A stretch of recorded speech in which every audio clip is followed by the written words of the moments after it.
शिव शंभो भोलेनाथ महाराज की जय। राधे कृष्ण भगवान की जय। संक्षिप्त शिवपुराण महात्म्य। अतः मुने कथा सुनने की इच्छा वाले सब लोगों को पहले वक्ता से दीक्षा ग्रहण करनी चाहिए। जो लोग नियम से कथा सुने उनको ब्रह्मचर्य से रहना। श्री पुराण पुरुषोत्तमाय नमः। श्री गणेशाय नमः। श्री शिव महापुराण विद्वेश्वर संहिता। प्रयाग में सूत जी से मुनियों का तुरंत पापनाश करने वाले साधन के विषय में प्रश्न। आद्यात मंगलम अजात समान भाव मार्यम तमिश्मज्जरामर मरात देवम पंचाजनम प्रल पंच विनोदशीलम संभावे मनसी शंका भीष्मे केशम।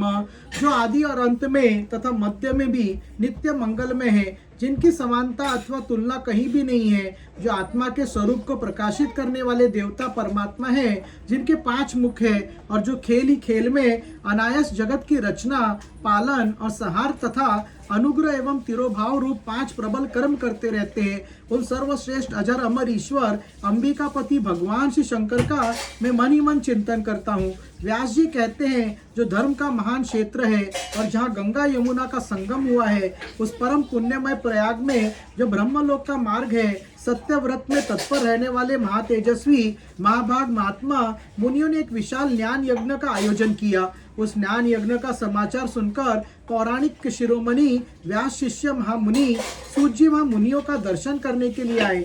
सूत जी को आते देख के सब मुनि उस समय हर्ष से खिल उठे और अत्यंत प्रसन्न चित्त से उन्होंने उनका विधिवत स्वागत सत्कार किया। तत्पश्चात उन प्रसन्न महात्माओं ने उनकी विधिवत स्तुति करके विनय पूर्वक हाथ जोड़कर उनसे इस प्रकार कहा। सर्वज्ञ विद्वान रोमहर्षण जी, आपका भाग्य बड़ा भारी है। इससे आपने व्यासी के मुख से अपने प्रसन्नता के लिए संपूर्ण पुराण विद्या प्राप्त की, इसलिए आप आश्चर्य रूप कथाओं के भंडार हैं। ठीक उसी तरह जैसे रत्नाकर समुद्र बड़े बड़े सारभूत रत्नों का आगार है, तीनों लोकों में भूत वर्तमान और भविष्य तथा और भी जो कोई वस्तु है वह आपसे अज्ञात नहीं है। आप हमारे सौभाग्य से इस यज्ञ का दर्शन करने के लिए यहाँ पधार गए हैं और इसी व्याज से हमारा कुछ कल्याण करने वाले हैं, क्योंकि आपका आगमन निरर्थक नहीं हो सकता। हमने पहले भी आपसे शुभाशुभ तत्व का पूरा वर्णन सुना है, किंतु उससे तृप्ति नहीं होती। हमें उसे सुनने की बारंबार इच्छा होती है।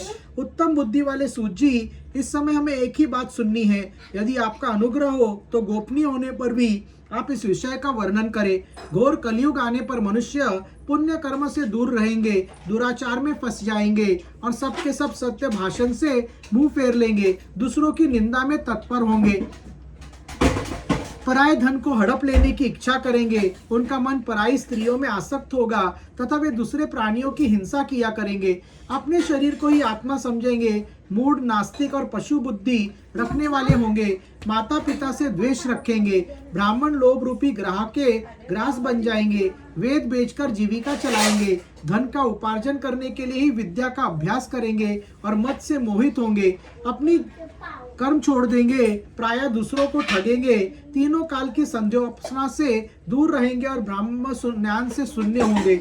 समस्त क्षत्रिय भी स्वधर्म का त्याग करने वाले होंगे, कुसंगी पापी और व्याभिचारी होंगे, उनमें शौर्य का अभाव होगा, वे कुत्सित चौर्य कर्म से जीविका करेंगे और उनका चित्त काम का किंकर बना रहेगा। वैश्य संस्कार भ्रष्ट, स्वर्ग धर्म त्यागी, कुमार्गी, धनोपार्जन परायण तथा नाप तौल में अपनी कुत्सित वृत्ति का परिचय देने वाले होंगे।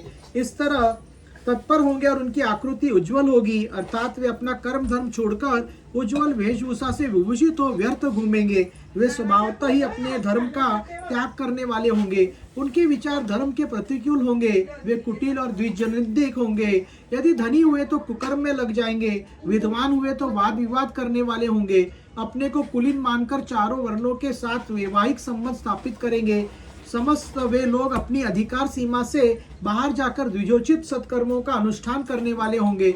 कलयुग की और पति का अपमान करने वाली होंगी, सास ससुर से द्रोह करेंगी, किसी से भय नहीं मानेगी, मलिन भोजन करेंगी, कुत्सित हाव भाव में तत्पर होंगी, उनका शील स्वभाव बहुत बुरा होगा और वे अपने पति की सेवा से सदा ही विमुख रहेंगी। सूजी इस तरह जिनकी बुद्धि नष्ट हो गई है, जिन्होंने अपने धर्म का त्याग कर दिया है, ऐसे लोगों को इहलोक और परलोक में उत्तम गति कैसे प्राप्त होगी?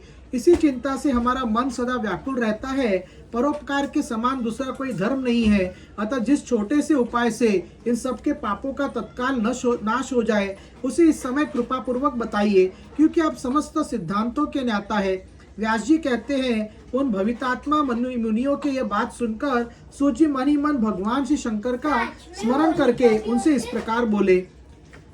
अध्याय 1 संक्षिप्त शिव पुराण विद्वेश्वर संहिता शिव पुराण का परिचय।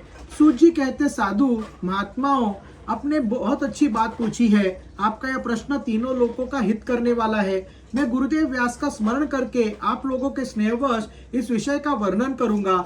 आप आदर पूर्वक सुने। सबसे उत्तम जो शिव पुराण है वह वेदांत का सार सर्वस्व है तथा वक्ता और श्रोता का समस्त पाप राशियों से उद्धार करने वाला है। इतना ही नहीं, वह परलोक में परमार्थ वस्तु को देने वाला है। कली की कलम राशि का विनाश करने वाला है। उसमें भगवान शिव के उत्तम वर्णन है। ब्राह्मणों, धर्म, अर्थ, काम और मोक्ष, इन चारों पुरुषार्थों को देने वाला है। वह पुराण सदा ही अपने प्रभाव का दृष्टि से वृद्धि या विस्तार को प्राप्त हो रहा है। विप्रवरु सर्वोत्तम शिव पुराण की अध्ययन मात्र से वे कलयुग के पापसक्त जीव श्रेष्ठतम गति को प्राप्त हो जाएंगे। कलयुग के महान उत्पात तभी तक जगत में निर्भय होकर विचरेंगे जब तक यहाँ शिव पुराण का उदय नहीं होगा। इस वेद के तुल्य माना गया है।